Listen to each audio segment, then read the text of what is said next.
ఆమె బ్రహ్మారెడ్డి ఓడిపోతే నేను రాజీనామా మంత్రి రాజీనామా చేస్తా అని చెప్తుంది సార్, మీరేమంటారు దానికి? రాజీనామాకు వాళ్ళు నిజంగా సిద్ధంగా ఉంటే ఈరోజు నేను చెప్తున్నా వెరీ క్లియర్, రాజకీయాల నుంచి పూర్తిగా నేను ఎప్పుడు శాశ్వతంగా కూడా తప్పుకోవడానికి రెడీగా ఉన్నాను.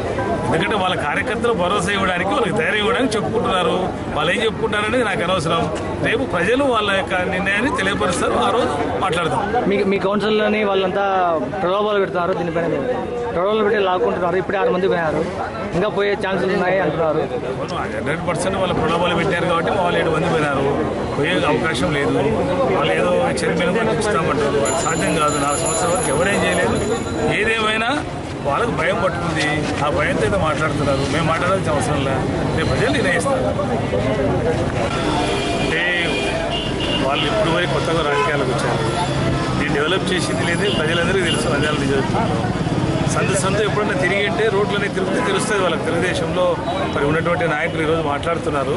మంత్రి గారు మాట్లాడారు, నేను టీవీ 9లో కూడా నేను చూశాను. ఎందుకంటే ఎక్కడ డెవలప్ చేయలేను. ఒకసారి సందులన్నీ తిరిగితే తెలుస్తుంది. ఏ సందులో ఏ రోడ్లు వేసినారు, డ్రైనేజీలు ఏమి వేసినారు, వాటర్ ఏమి ఇచ్చినారు, ఎలక్ట్రిసిటీ ఏమి ఇచ్చినారు.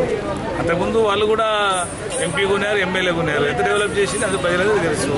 ఏదేమైనా 100కి 100 రూపాయలు ప్రజల ఆశీర్వాదం, నంద్యాల నియోజకవర్గ ప్రజల ఆశీర్వాదం శిల్పామోనికి తప్పకుండా ఉంటుంది. వైఎస్ఆర్ సిపి కంటే